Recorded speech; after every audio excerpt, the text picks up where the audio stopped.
This podcast contains adult language and stories of true crime. If you don't like laughing, crying, or being horrified at the actions of other humans, this podcast is not for you.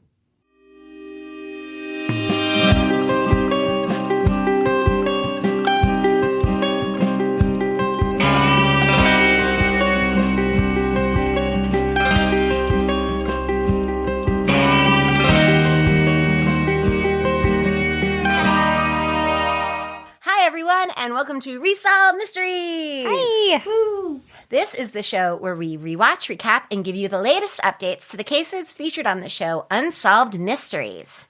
I'm Alison. I'm Eliza. I'm Karlin. Welcome to the show. So as most of you know, for every review that we receive, we donate $1 to a different organization. And this month's organization is the Epilepsy Foundation. Our patron Ruth wrote to us and said, in 2007, my 11-year-old sister passed away from SUPDEP, or sudden unexpected death in epilepsy. No. There are 3.4 million people in this country alone with active epilepsy. 1 in 6 will have a seizure in their lifetime. 1/3 of all people with epilepsy live with uncontrollable seizures because there is no effective treatment for them. And 6 out of 10 people live with the cause of their seizures unknown. So like I said, this was suggested to us by our patron Ruth, and we're going to be donating in her sister Veronica's name this month. Aww. So if you want to leave us a review, do something nice for us, and we'll do something nice for the Epilepsy Foundation. Yeah, and Ruth, I'm so sorry. And so thanks for writing to us about that. Yeah. People write to us about such personal, beautiful things. Mm-hmm. So, Eliza, would you like to shout out some of our new patron family? Oh, my goodness. These sweeties, of course. Thank you to Laura R., Laura, Carol, Britt D., Kim O., Abigail B., Lisa D., Caitlin P., and Allison C. I became a patron. Oh, I know. I was like, nice of you, honey. When I typed that, I was like, ooh, look, It's me. Thanks, honeys. Thanks. Thank you so much, guys. We really appreciate it. If you'd like to support us on Patreon, you'll get access to ad-free episodes, 2 additional episodes a month, early access to listener short stacks, along with goodies in the mail, and so many other things. We have something really awesome going over on our Patreon right now, but we can't talk about it. But if you're a patron, you know, and we're so excited about it. And just to let you guys know, we said it a couple times, but we're going to keep saying it so you're not surprised. We'll be going on summer hiatus from July 26th to August 25th. But patrons are still going to get short stacks, and they're going to get some extra content. So they're basically still going to have an episode every week that we're on the break. And also, I just counted, and we have over 50 Patreon short stack episodes on there now. What? Nice. Yeah. So if you're a patron, you can binge those while we're on our break, too. It's like over 40 hours worth of content. Oh, my gosh. I know. That's unbelievable. We never stop talking about Unsolved Mysteries. Also, I wanted to let you guys know that I recently discovered that we had an issue with our Contact Us page on our Squarespace site. So it was going to our spam email, and it's been happening since February. It's really embarrassing. So if you wrote to us between February and May and we didn't read your listener short stack, or you didn't get a reply from us, it's because we didn't get the email. A million apologies. Truly humiliating. But if you wrote to us and you want us to read something on a listener short stack, please resubmit it. Yes. What you gonna do? You know, it's just the way of the pod. It's just how the pod goes. Truly. Okay, so what are we covering this episode? Well, the first segment is the missing persons, and it's several people. It's Baron 52 is the name of the segment. And then I have a wanted segment of a true dick bitch, Paul Stamper. And I have a wanted segment of a scam, fraudy, nasty lady, Josephine White. All right, ready? Let's Here we go.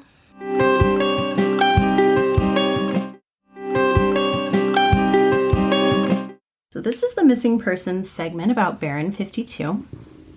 And the first clip we see is a soldier getting off a plane returning from Vietnam, and he just jumps out and gets on the ground and kisses the ground. And Stack says, 18 years ago, families across the country were rejoicing as their husbands and sons began coming home from the distant jungles of Southeast Asia. They show more videos of soldiers reuniting with their families, and they're just too nice. It makes you want to cry from the first few seconds. On January 27, 1973, the Paris Peace Accords had been formally ratified. There would be no more American involvement in Vietnam. But for some families, the war would never end. While other soldiers still stationed overseas were writing joyful letters to their wives and girlfriends back home, Air Force Sergeant Peter Cressman was writing to his congressman. So they do a voiceover reenactment of Cressman reading his letter, basically. So it's from the letter directly, and it says, "Dear Sir, I read the headlines which hailed the Peace with Honor Agreement, only to wake the next morning to find my situation the same as the day before, as though nothing had changed in Southeast Asia. Feeling that I must have missed some of the small print of the agreement, I again read it and found that I had not overlooked anything that was on the printed page. It was then that I realized that I and others in my unit were in violation of an agreement which I consider to be an order from the Commander-in-Chief of the Armed Forces of the United States." Stack then tells us that Peter Cressman was the youngest of 3 brothers to serve during the Vietnam conflict, which we've seen this before, where it's like the whole family is in the war. He was an electronics expert who flew top-secret reconnaissance missions. Quote, "Every day since the ceasefire, his squadron had continued to operate as if nothing had changed."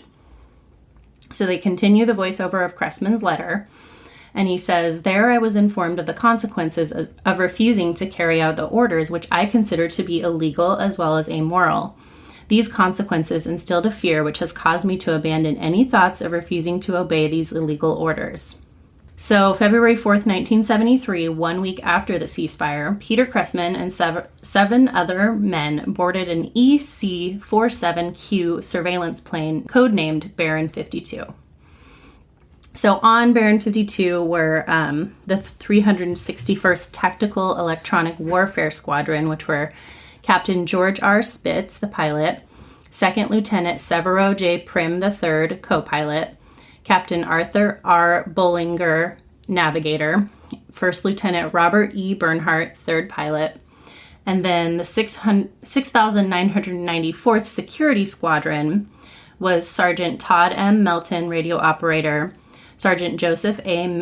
Matjov, radio operator, Sergeant Peter R. Cressman, radio operator, and Sergeant Dale Brandenburg, systems repair technician. So Stack explains that Cressman and the other electronics experts would sit in the rear of the plane.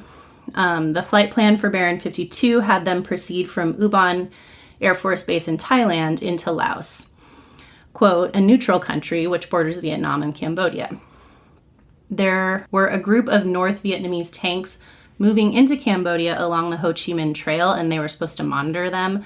So essentially, Cressman and Matjov, they were basically supposed to tap in and eavesdrop on what they were doing. At 11:05 p.m., Baron 52 departed. 2.5 hours later, reports came in that the plane was receiving heavy ground fire. 5 minutes later, radio transmissions ceased. 2 days later, the wreckage of Baron 52 was located in the jungle of Laos. A rescue team recovered the remains of only the co-pilot, which isn't really true, what they say in UM. There's a little bit more that was found.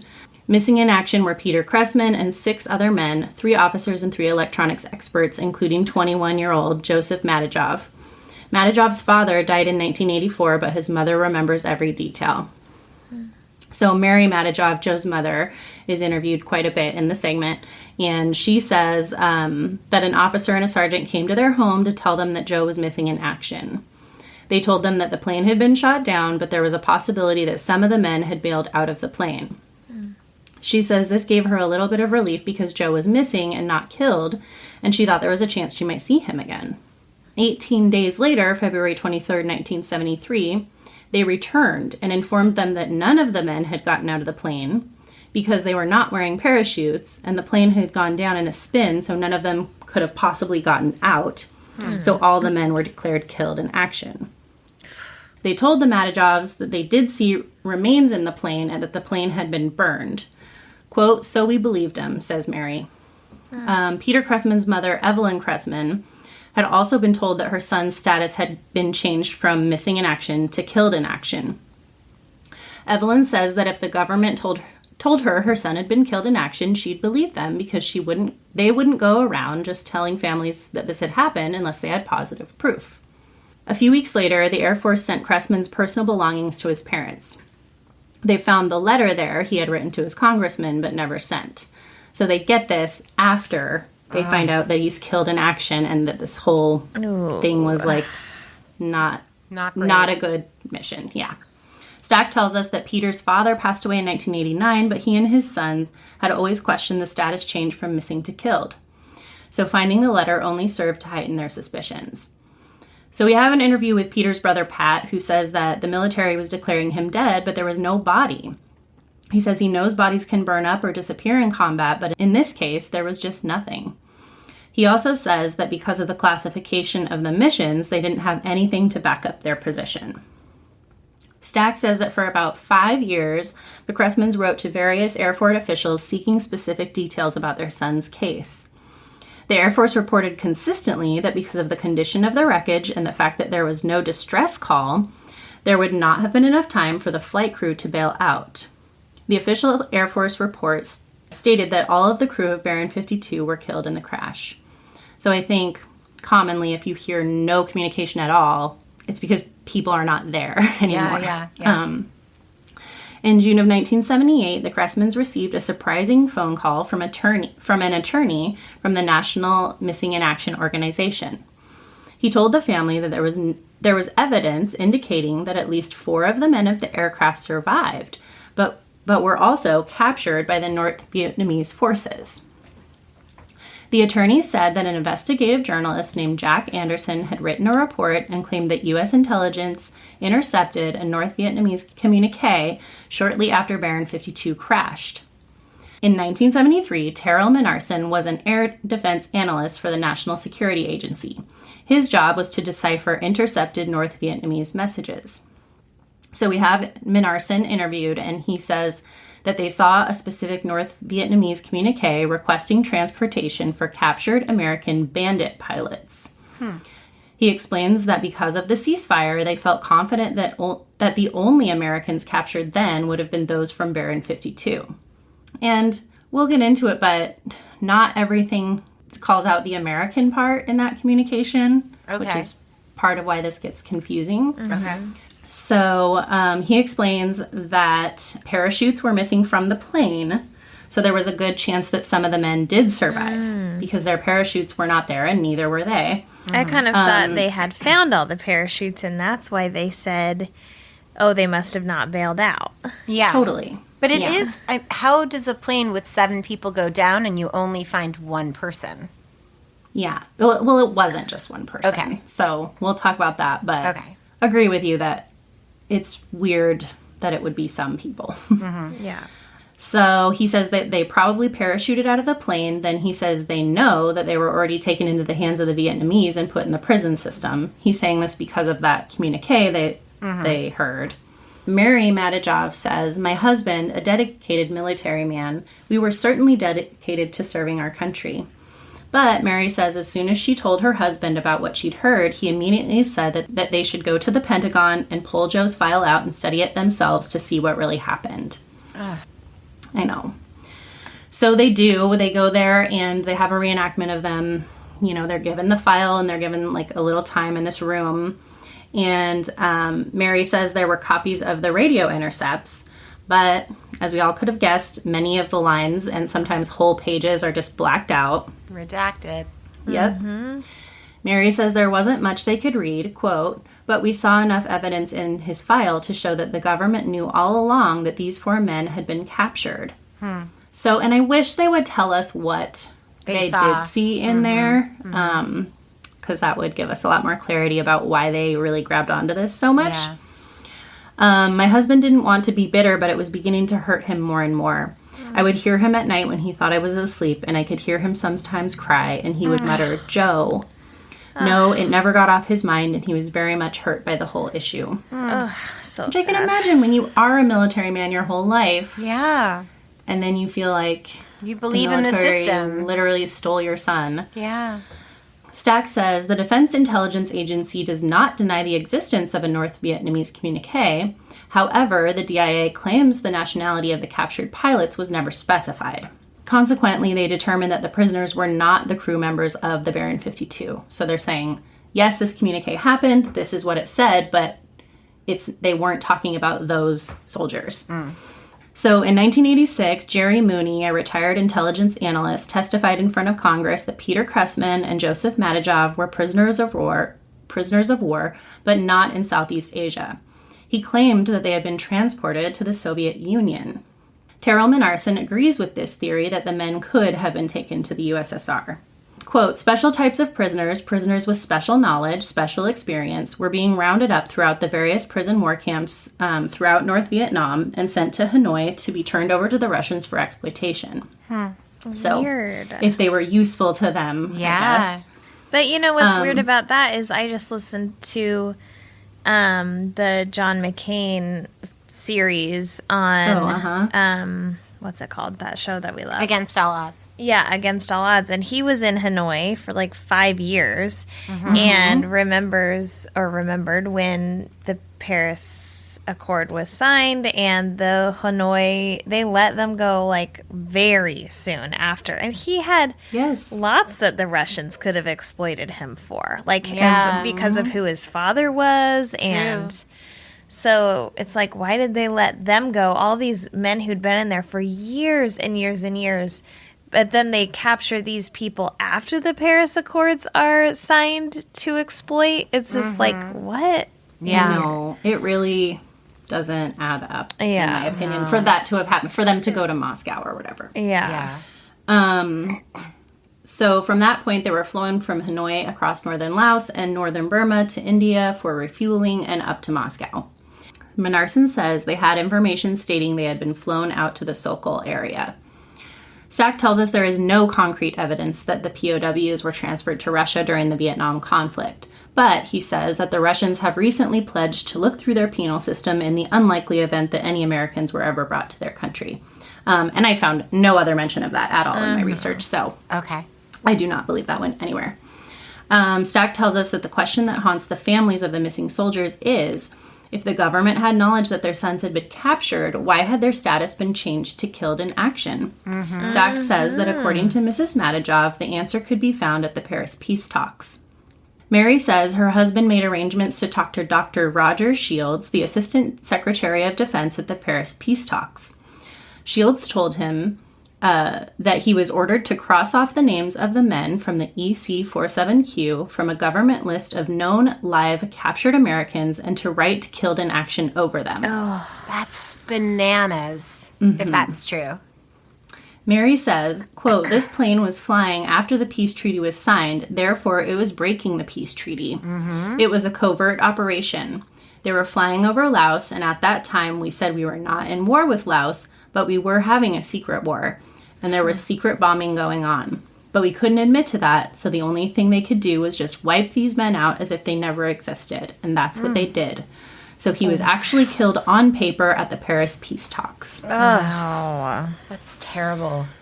So Stack says that Roger Shields declined to appear on camera, but he did get on the phone with UM. And he stated that he was never ordered to cross off the names, and in fact, he never had authority to do a status change. But he said that Mrs. Madajov had every reason in the world to believe her son might still be alive. That's a very interesting statement. Who is he lying to? Yeah. Somebody's lying. Somebody's But he's lying. clearly trying to communicate that they might be alive. Otherwise, he Keep never would have. looking or Exactly. Otherwise, he never would have said that. Totally. Why would he even insert himself in this? He didn't have to say that at all. Yeah. So Mary says, a man who puts on a uniform to serve his country should be brought back once he serves and brought back to his loved ones. So I like to speak out about that. Make sure, whatever you do, that you don't let this happen again. God forbid there should ever be another war and other men forgotten. Evelyn Kresman says, we didn't expect this kind of thing from the government, to be perfectly honest. And I had someone ask me once, do you consider yourself patriotic? As though the information I was telling them about me made me unpatriotic. Well, if something goes wrong in your family, you do what you can to straighten it out. You admit to what the problem is. And obviously, I don't believe they have admitted to this day what the problem is. And I thought that was a powerful statement, too. Yeah. Because it's like people It's who like just they blindly proved, agree with everything. Yes, and create it's like, problems. you know what? I was patriotic until they proved to me that I shouldn't be.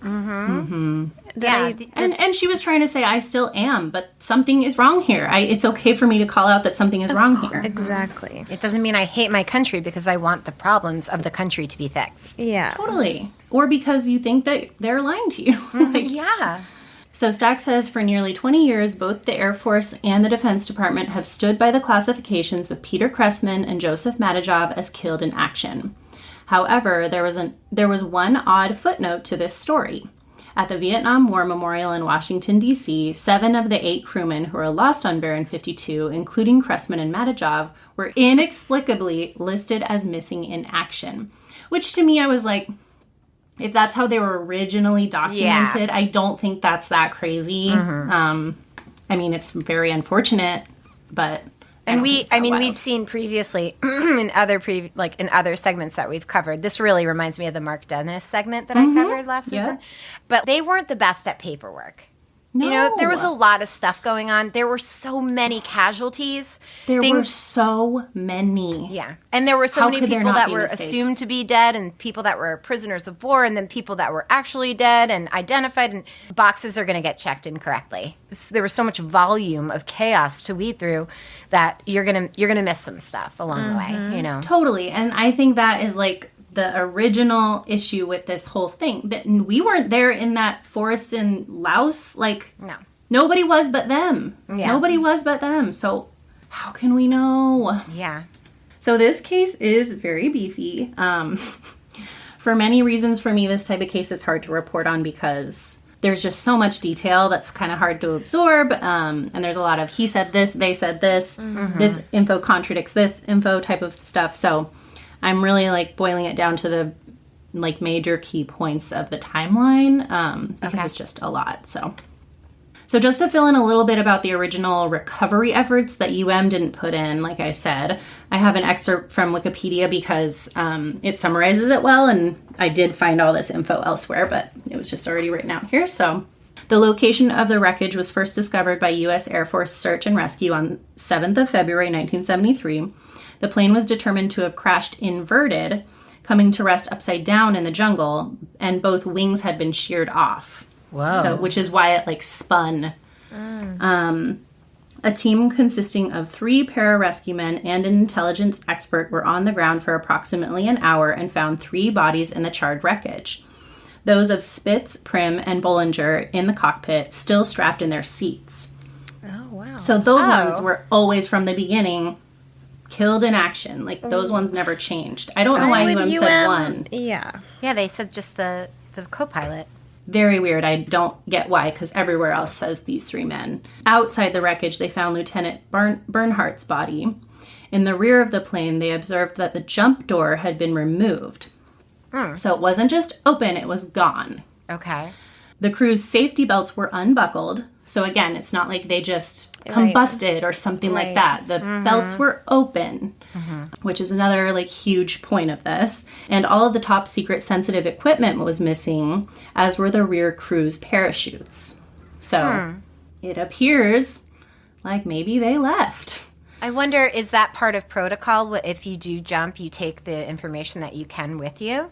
I was reading something about that, yeah. Okay. Especially like sensitive equipment and stuff, they would try to take it with them. Oh, wow. Yeah.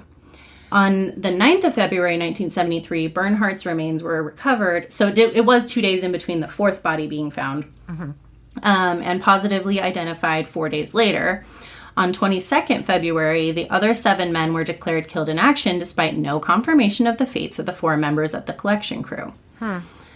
So the segment aired in 91, and at that point, the last piece of the timeline we got was that part about Roger Shields, the Assistant Secretary of Defense, at the peace talks, allegedly telling Mrs. Madajov that he'd been ordered to cross out the names.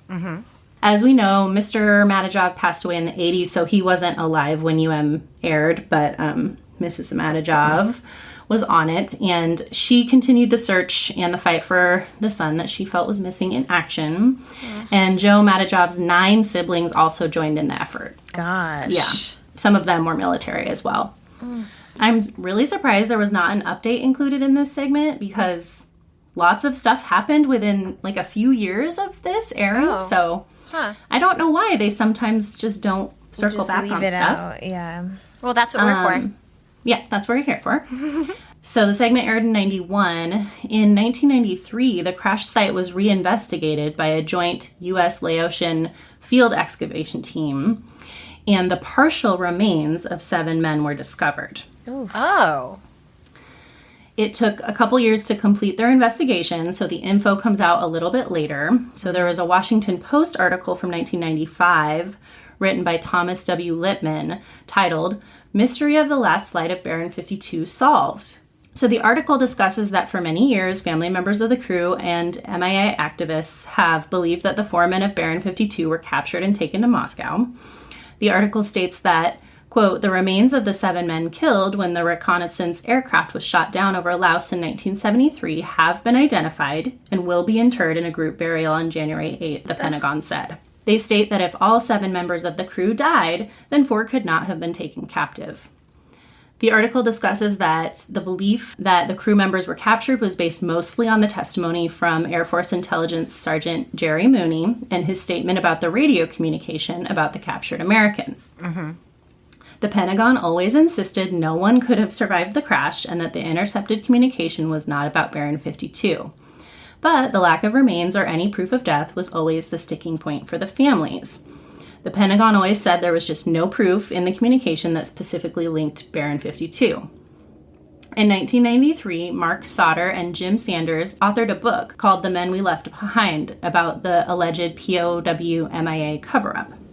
The whole book is about how the men were not dead and the Pentagon knew they weren't dead, and they said the reason for this was because the flight itself was illegal under the Paris Agreement. The names were scratched from the list because they were an inconvenience that would have complicated Henry Kissinger's life, their book said.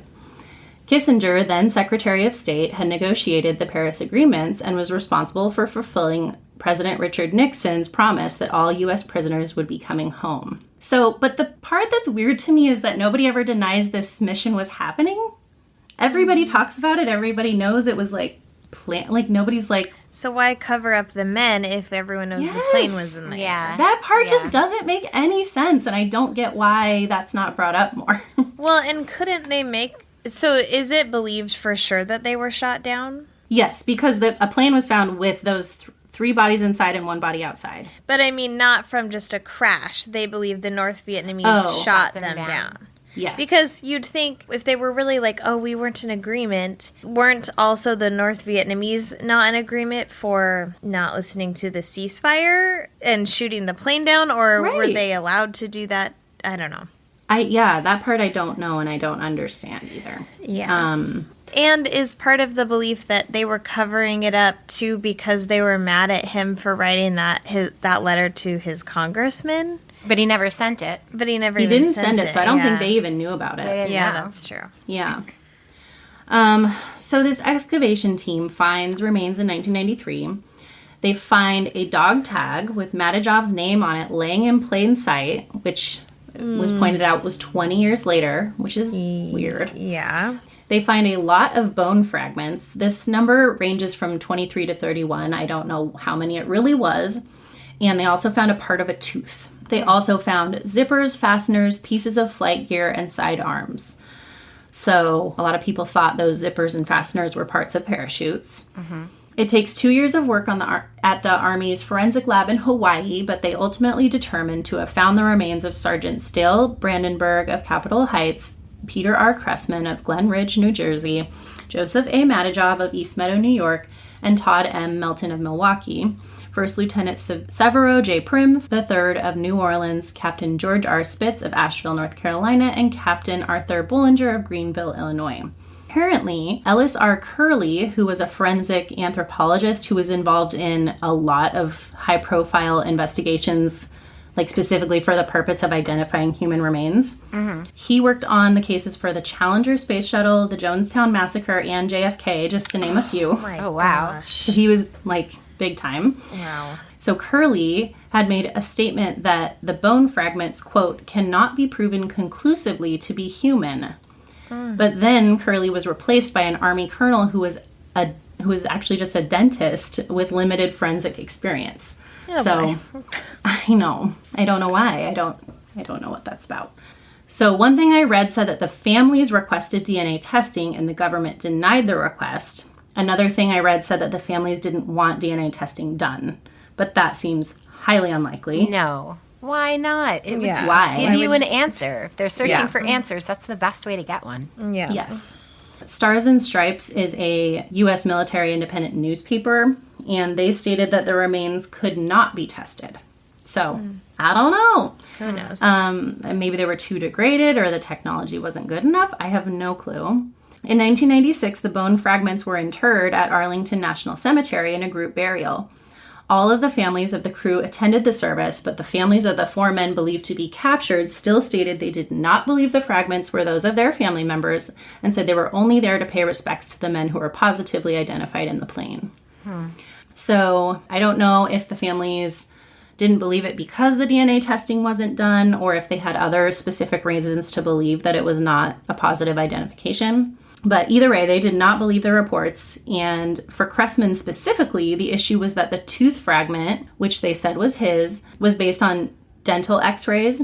And his brother, Bob, said that the Air Force records showed 2 full rows of teeth. But he's like, that can't be my brother's records because some of his teeth had been knocked out and he wore a dental plate.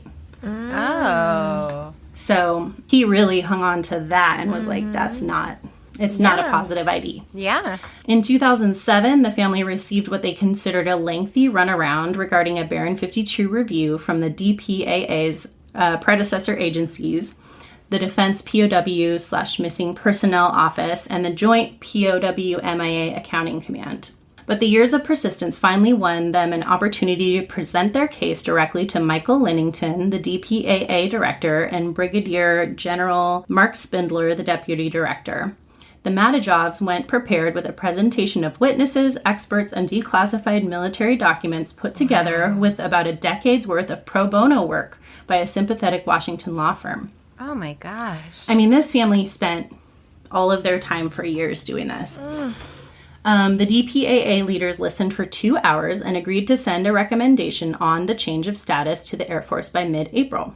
So the whole thing here for the family was that if he could just be declared MIA, the military would have to try and account for him. They just didn't like that we just don't know. Like, we want at least someone to try to find him. Okay.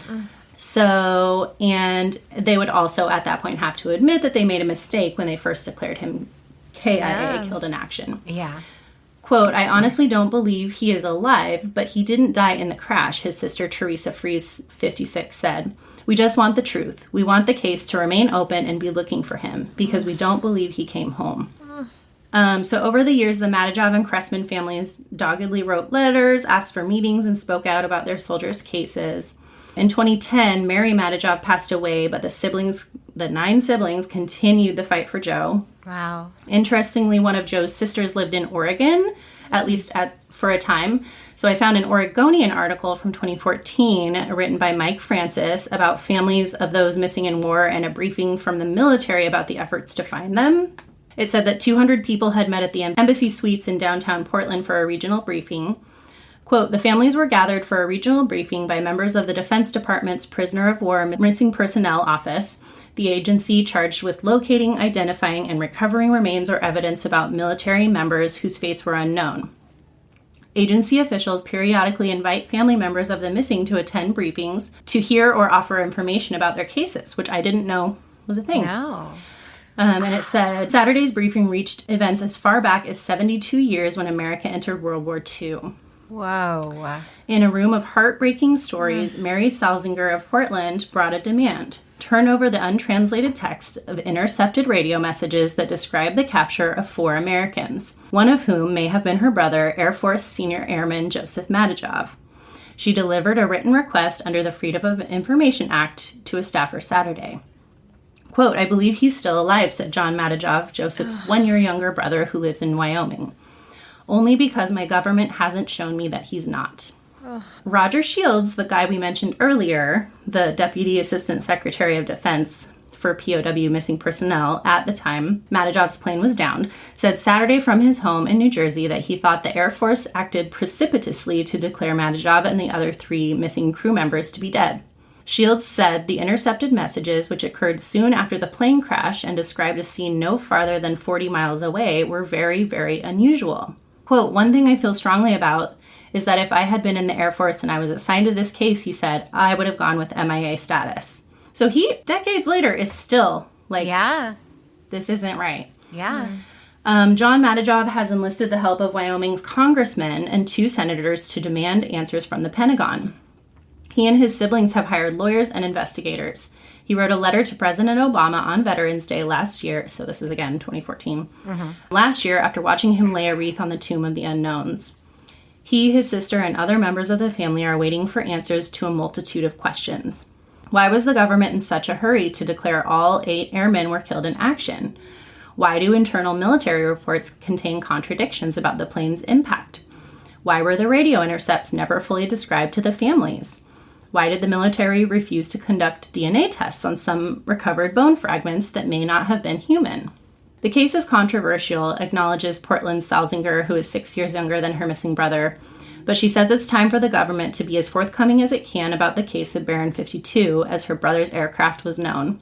Could he be alive? I believe it's possible, but wherever he is, she said, I hope he's at peace. And this is still from that article. Reams have been written about the mysteries associated with the case, as a web search for Baron 52 will show. Other families, notably the family of Sergeant Peter Cressman, also missing from the back of the plane, have pressed for information. Hearings have been conducted on Capitol Hill. An Inspector General report was launched but abandoned, said John Madajov. To be sure, others have described the Baron 52 controversy as mythology. Robert J. DeStott, a former analyst in the Defense Intelligence Agency, has said the prisoners described in the intercepted radio message were Lao fighters. So, why is that part not clear? Yeah. Why? Yeah. Whether his brother is alive or dead, John Madajov says the government has handled the mystery of his disappearance badly. Quote, "All we're trying to do is restore the honor of his loss," John Madajov said by phone Friday. "There's no honor in the way this case was handled." So the following November 2016, another article from Stars and Stripes reported that they said they would not re-examine the case and the status of Baron 52 would not be changed to MIA. Wow.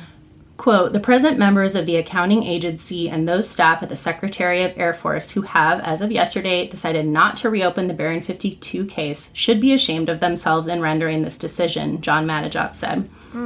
"It is a sad day all around for all who wear the uniform, past, present, and future."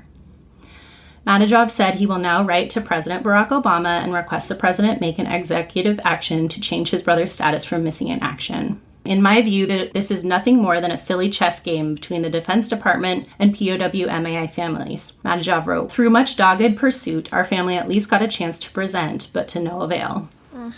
So as of September 2020, the entire crew is listed by the Defense POW MIA Accounting Agency as accounted for. So it's still that way. So John Madajov, the brother, also apparently made a 3-part documentary called On the Blood of My Brother. And this is from a letter John wrote to a POW MIA organization. "I have become more and more convinced that the reason our family has been denied a fair review is that it would lead everyone to this salient and sad truth that those 4 crew members were known to have been captured alive and then intentionally abandoned. There is no other explanation that makes any sense.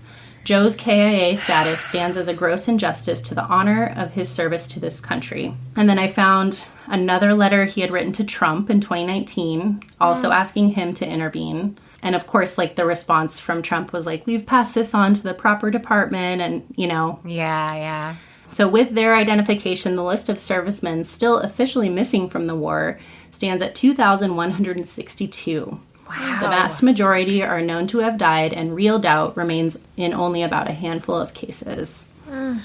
I wonder when the last time they were able to successfully identify someone that was MIA. From that far back. Yeah. I wonder what their success rate has been. These are the jungles of Laos and Vietnam. And God. That's why it is a little strange that the dog tag was sitting right on top after all of that time, because the vegetation there is so dense. It's truly a rainforest. Totally.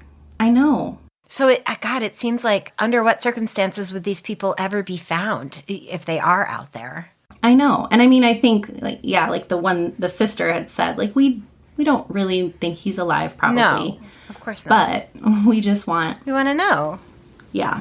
So sad. They want to know if they were abandoned there because they were doing something that was illegal that Cressman was compelled to write to his senator about. Yeah. That, to me, the letter from him was like the biggest thing of like, whoa, something shady. If he had sent that letter, the conspiracy theories would be insane. Yeah. It'd be unmanageable if he had sent it, but he didn't. The senator never even saw it.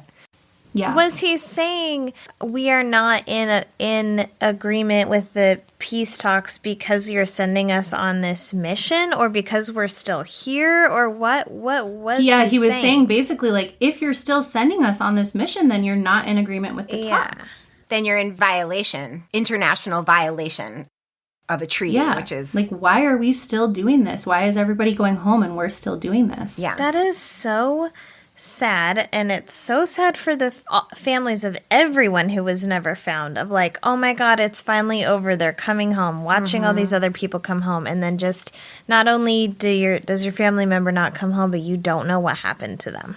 Yes, I know, like over 2,000 still unfound. That's many more thousands of family members that are broken from this. God, that's for awful. decades. Awful. Yeah, and like part of me, because we've seen so many where they did die in action and the family was just holding on to a kernel of hope. And so I went that way for a little while, but then I was like, the parachute's missing. Oh, the door being missing was people thought that made it seem like it was kicked off, like them trying to escape. Yeah. And just like some of the equipment being gone and stuff, like all of that at least makes it seem like they attempted to jump. Like maybe they died while they jumped, but Yeah. wow. I get it. I get why these families are holding on to this. You know? Yeah. I'm guessing the Cressmans kind of stopped their search a lot earlier than the Madajovs because there wasn't much from them in the last couple decades, but but the Madajovs are still working on it. Well, good job. That was a beefy. Wow. Nice work. Thanks.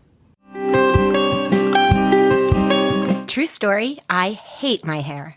I have the thinnest, flattest, most baby-fine hair that you have ever seen. I also have terrible skin allergies to hair products, and that leaves my scalp super itchy and unhappy. I have tried zillions of products with zero success, but I have recently found products that actually do what they say they're going to do. I know, it's shocking. I've started using Gemist. I took their quick 2-minute quiz, and their fancy schmancy algorithm matched me with the best shampoo and conditioner and a scalp balancing bar. I have to admit, I had no idea what a scalp balancing bar was, but I went for it anyway. It removed buildup and soothed the insane itchiness that I get from using hair care products. The shampoo gave my hair actual volume. Crazy, right? And the conditioner left my hair shiny and really soft and not like weighted down and gross. Also, the products smell really good. They put a lot of deliciousness into that scent. I also love the fact that Gemist is owned by a woman. You gotta support the ladies. Most awesome is that if you subscribe, you get 20% off. Right now, our listeners can give Gemist a try and get 20% off their shampoo and conditioner Smart subscription. Smart subscribers already save 20% on each order, so this is an amazing deal. Do the math. And with free 2-day shipping, you can have it literally before this weekend. Just visit Gemist.com and get your personalized recommendation and enter Mysteries at checkout for 20% off of your subscription and free 2-day shipping.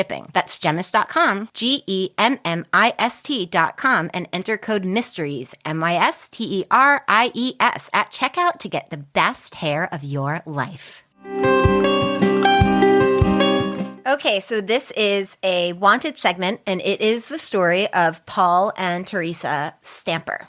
November 23rd, 1985, in Kingfisher, Oklahoma, 23-year-old Teresa Stamper left a small dinner party with her new boyfriend, Chris Butler. Stack says that the quiet evening was a pleasant change for Teresa, who had just ended a marriage which was marked by violence and abuse. Unbeknownst to Teresa, her estranged husband, Paul Stamper, was parked nearby, watching her every move through a high-powered telescope. Stack says that night would be a culmination in his reign of terror against his ex-wife.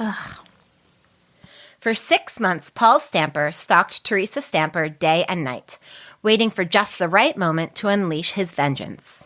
Stack says that Teresa was constantly looking over her shoulder, never knowing where or when her ex-husband would appear.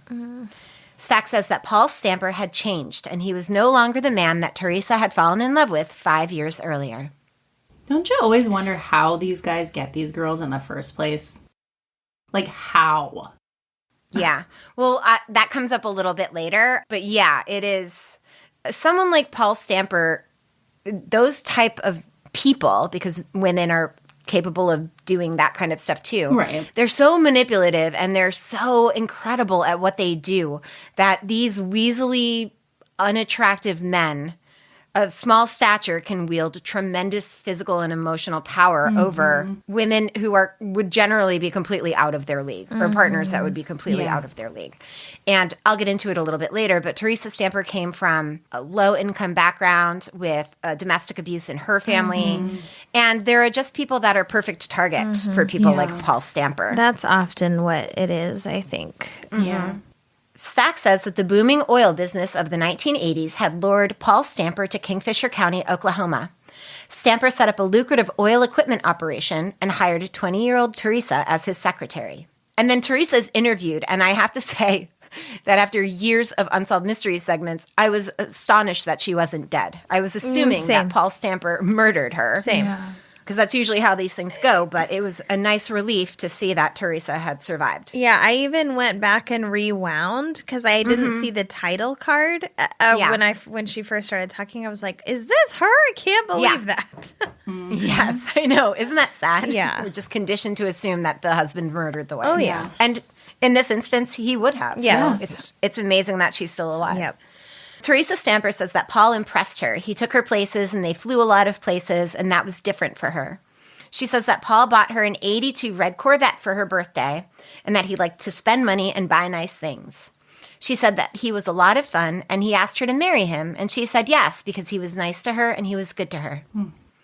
Stack says that Teresa believed that she was marrying a dynamic young businessman, but in fact, Paul Stamper was a convicted felon with a record for theft, assault, and fraud stretching back to 1974. More recently, his business practices had come under investigation in Oklahoma. Sheriff Danny Graham says there were unconfirmed reports that Paul went out and destroyed some equipment on locations so that those people would call on him and have him come repair it. Stack says that within 6 months, the marriage became a living hell for Teresa. There's a reenactment, and Paul is sitting at a kitchen counter, and Teresa comes into the house, and he smacks the counter when she walks in, and he says, "Mind telling me where you been?" And she says that she was at the grocery store getting dinner, and he starts yelling, "You've been gone for 2 hours. Who were you with?" and accusing her of seeing someone else. And then he starts in, and this is so classic of domestic abusers. "Don't I give you everything? Don't I give you a nice place to live? Don't I buy you nice things? You're ungrateful." And then he hits her, and he tells her that she had better be there when he gets back. The real Paul Stamper is obviously a piece of human garbage, but it was really hard for me to take this reenactor seriously because he looked like Napoleon Dynamite's older brother, Kip. Yes. So all I could think of was like him with that head wrap and like his mustache, and he looked exactly like that actor. And I always hate how long they spend on these mean guys. Like the scenes of them being abusive are always so long and they have to make you hate him. Scary. I think, Eliza, you're covering one next episode, and I just watched the segment, and it is horrifying. It's traumatizing. The violence is horrifying. Yeah, I agree. It is. I mean, you have to provide drama and violence in order to get people to be into it, I guess. So, that's just how TV is. So Teresa tells us that Paul started watching her, having people follow her, and he wouldn't let her visit her friends. She says one moment he would be nice, and then the next moment he would hit her. And she, quote, didn't know how to handle him. And I feel so bad for her because you can't handle people like Paul Stamper. And it's nothing you're doing or that you could change or that you could do to make him more calm. Mm-hmm. Yeah, absolutely. She's doing nothing wrong. Then Teresa says that she could be sitting in a car at a red light with Paul, and if she were to look over at the car next to her out the window and there was a man driving it, Paul would, quote, double up his fist and just hit me right in the mouth. Yeah. Teresa says that the level of abuse was unreal. And then, oh my God, they show a photo of her. Yes. Oh, yeah. I guess it was after a time that Paul had hit her, and she is completely beaten. Yeah. Completely. She has 2 black eyes, bruises along the side of her face, bruises on her cheeks, a bruise on her lower lip, on her chin, and on her forehead. It is unbelievably horrifying. Yeah, I know, it's and I was awful. wondering, like, did she take that picture to later prove something, or did... I think so. I think she might have had her mother take it. Her mother isn't in the UN segment, but her and her mother were very close, and her mother was actively involved in this harassment and abuse as well. Oh, I just cannot imagine. So Stack says that Stamper was arrested and charged with assault and battery against his wife 5 times, and that each time the charges were inexplicably dropped. Teresa says that Stamper bragged to her that he was paying off authorities. Sheriff Danny Graham says that he had heard rumors that there were payoff attempts, but that they looked into a couple of incidents and they could find no basis for it, but there was a lot of talk about it. Go ask the prosecutor what's going on. You don't need to, like, delve in rumors. Go to the prosecutor and say, how has this person not been prosecuted after being arrested 5 times for the same thing? We have photographs of this woman covered in bruises. She's being harassed. She ended up taking recordings of him harassing her, and still nothing. And people wonder why women and men who suffer from domestic abuse don't, quote, do anything about it. Exactly. Yeah, that's way too many Because what times. you're going to do is you're going to arrest this person. It's going to make them more angry, and it's going to make them abuse you more, and no one is going to do anything to help Yep. you. It's so fucked up. So Stack says that by the 2nd year of the marriage, the violence reached a frightful climax. On the evening of January 5th, 1985, a man broke into Stamper's home. Teresa was out of town, but a friend was staying over. And the reenactment shows a woman sleeping on a couch. Oh, my God. And then the man, she rolls over, looks at the man, and the man starts slashing at her face and her throat. Maybe the reenactment isn't God. clear. I was not able to find out who this woman was. And in my research, this story doesn't even really come up again. But I did read that the woman was violently stabbed and that her throat was slit Jesus. and that she survived. Ugh. But I was never able to find out her name. Stack says that thankfully the friend survived the attack and called the police. The woman later identified the assailant as Gary Trout, a local mechanic who worked for Paul Stamper. They show a photo of Gary Trout, and it is yikes on bikes. He is fucking terrifying. He looks like... I don't remember what he looked like. Oh my God. He looks like if a community theater did a low budge version of Sons of Anarchy. That's what he looks like. Oh my God. He's a bootleg version of Sons of Anarchy. Oh, he's so dear. gross. Oh dear. So Sheriff Danny Graham says that Gary Trout told him that Paul Stamper had asked Gary to kill his wife and was willing to pay $5,000 up front and $5,000 to finish it. Stack says that Stamper was arrested and charged as an accessory to the attempted murder, but when Gary Trout's case went to court, Trout wouldn't finger Stamper. I know, it's terrible, but I giggle. Once again, all charges against Stamper were dropped. Meanwhile, Teresa moved in with her parents, yet never felt completely safe. It says moved in with her parents, but I believe that it was just her mother. Stamper threatened Teresa repeatedly, and on the night of September 13th, 1984, he shot out Teresa's bedroom window. And when she went to the window, he revved the engine, looked at her, and drove off, as if like he wanted her to know it was him. Yep. Teresa reported the incident to the sheriff's department, but again, nothing was done.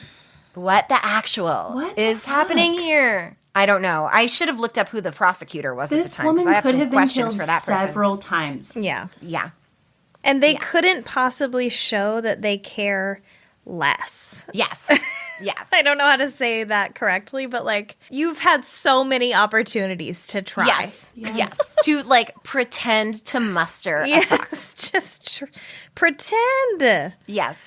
Well, and the sad thing is I found out, because at first I was like a little annoyed with Sheriff Graham as well. Kind of like, what are you doing? But all he can do is arrest someone. It's not up to him whether or not charges are filed and whether or not they're prosecuted.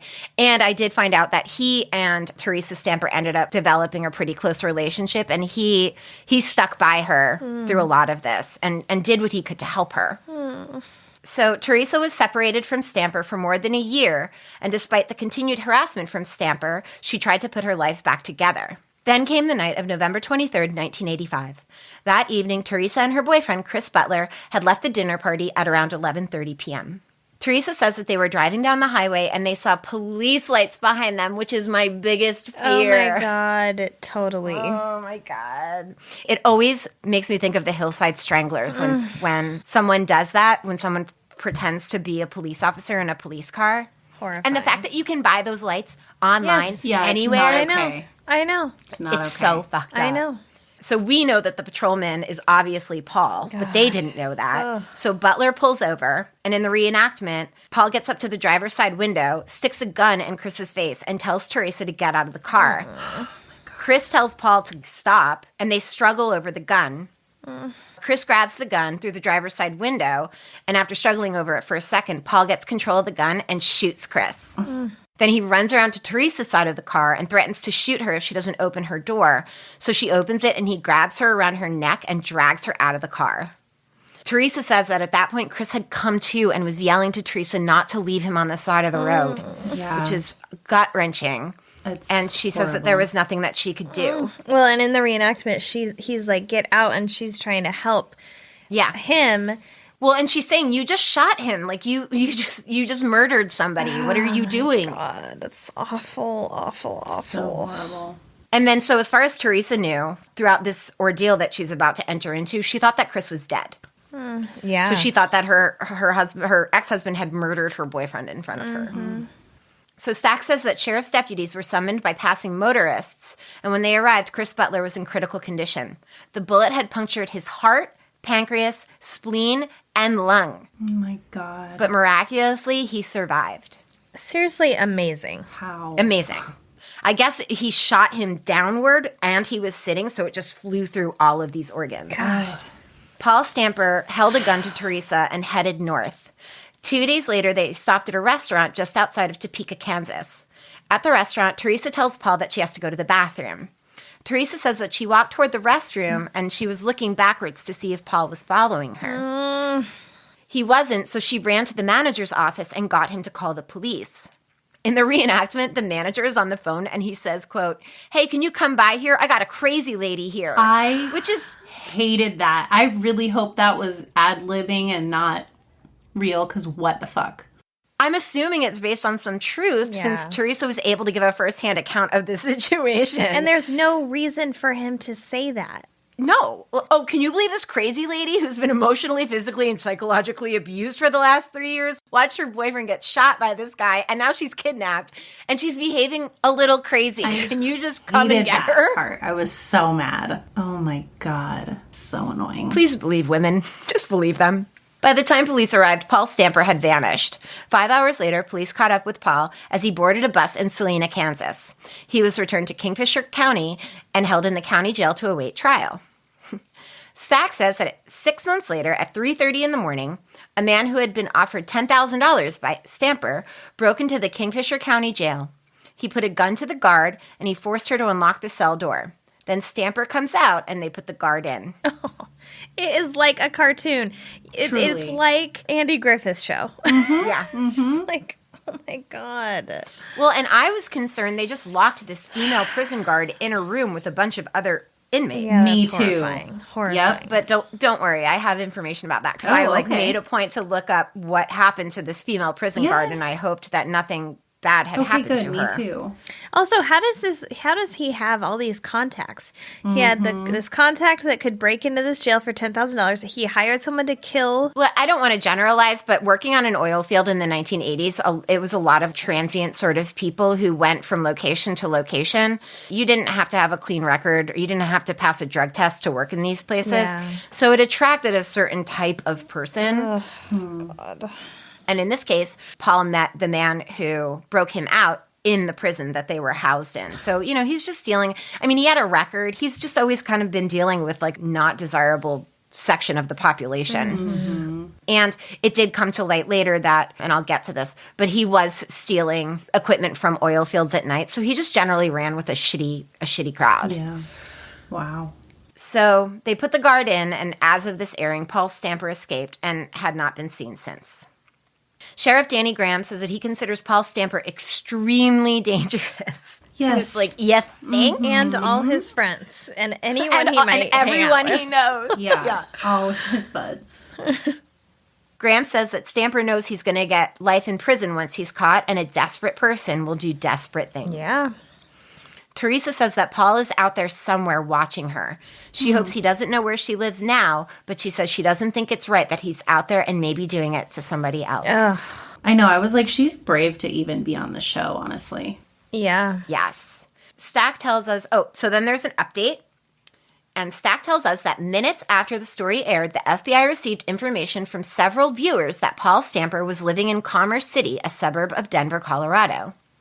Robert LaPence of the Denver FBI says that one tip was very specific.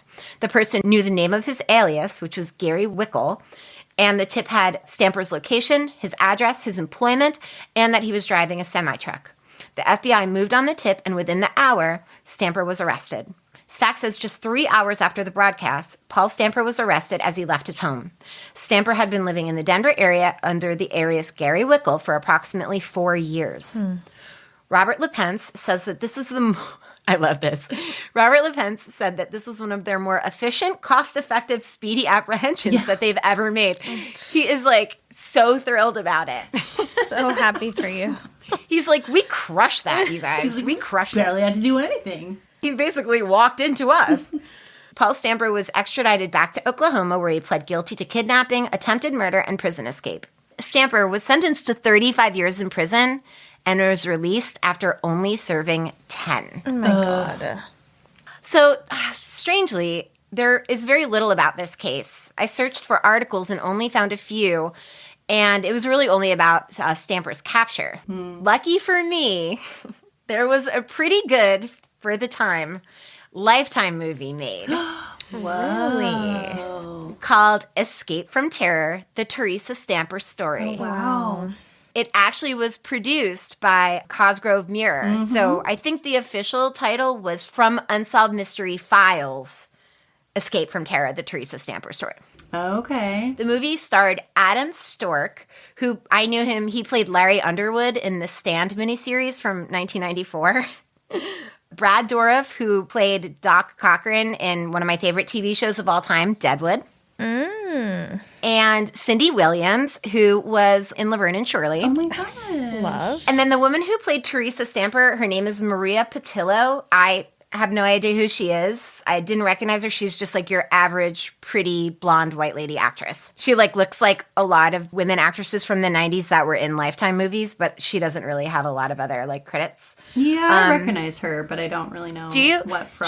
She looks like Gretchen Mull, the actress Gretchen Mull. So that's who I thought it was initially, but it's this woman, Maria Patillo. So I cannot communicate enough how much more attractive Adam Stork is than the real Paul Stamper. Lifetime loves to do Oh my that. gosh. Paul Stamper looks like a weasel. And this actor, Adam Stork, walks around in a muscle tee. He's got long, cool guy hair, 90s hair. Obviously, I know why they did that. Lifetime, Yeah. that's what they did. gotta. You know, you have to like, you got to sex it you up. There were a couple implied sex scenes. But it would have been a more interesting choice to make Paul Stamper not attractive, because it speaks to what we were saying earlier, Karlin. These guys have the ability to get these beautiful women. Because Teresa was gorgeous. Oh, my God. I think it'd be a more interesting choice to have a conversation about what is it with these men and their ability to manipulate and find these specific women that a woman like Teresa Stamper would end up with this tiny weaselly man like Paul Stamper.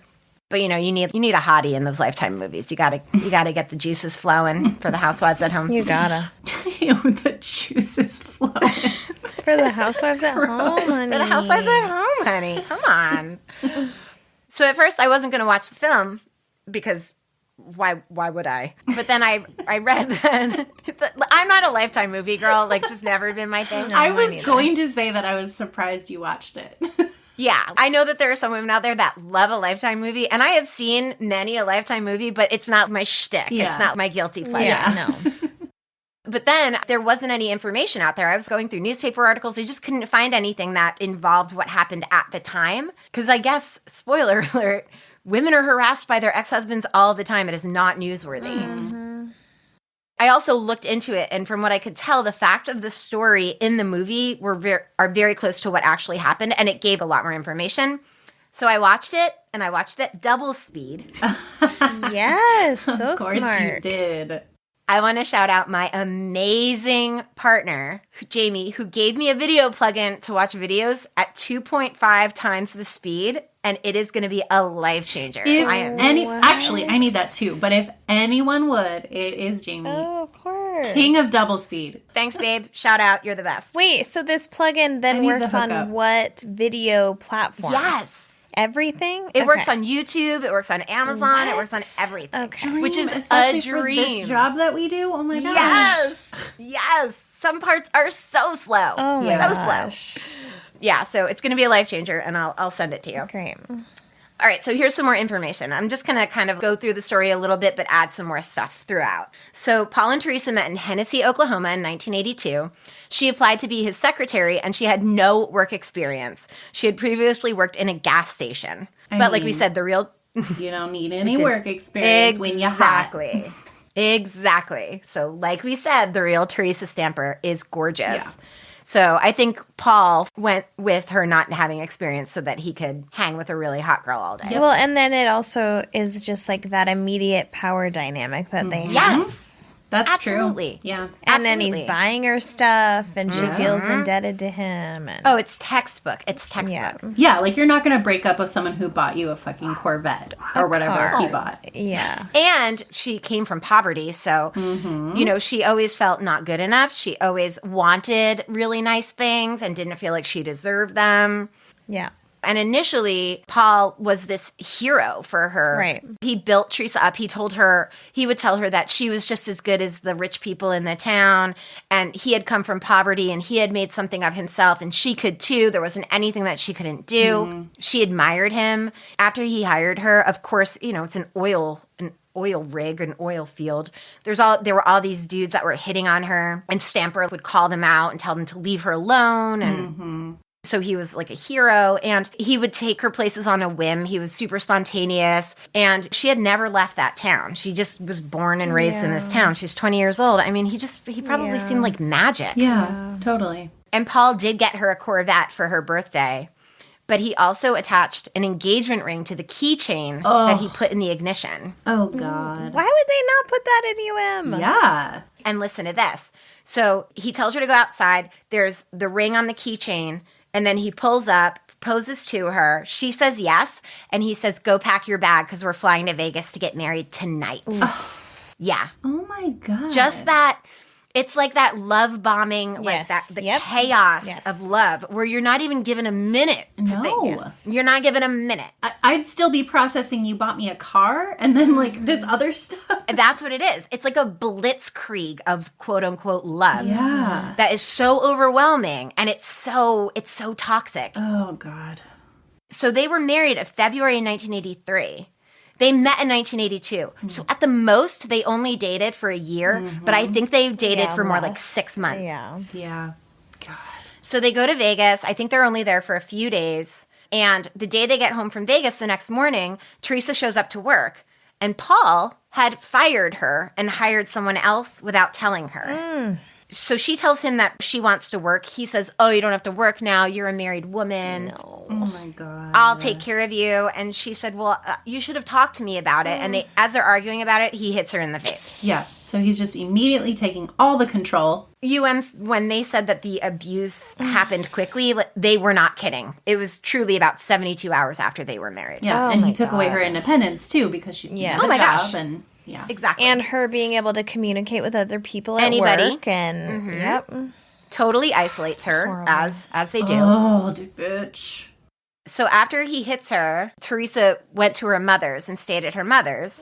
But Paul showed up with flowers and apologized. He tells her, you're the best thing that ever happened to me. I can't live without you. I'm so sorry. I'm under a lot of stress at work. Again, the playbook, play by play. Yep. She tells him it can't happen again. He says it will never happen again. And that's how it goes for millions of men and women in these situations. Teresa forgives him, and he buys her the nicest house in this wealthy neighborhood, which is something that she's always wanted. The day she forgives him, he drives her to the home that he already bought her while they were in this argument. So he had so much confidence he could get her I mean, back. he just knew. Yeah. He knew that he had her. He Immediately, knew look it. what I'm doing for you. Look at all I've done for you. Look at all the nice things I give you. This is something huge that UM left out. In 1985, Paul and Teresa had a daughter. Oh. They named her Katie. And while I was watching the segment, I remember being relieved that at least they didn't have a kid or children mixed up in this awful scenario.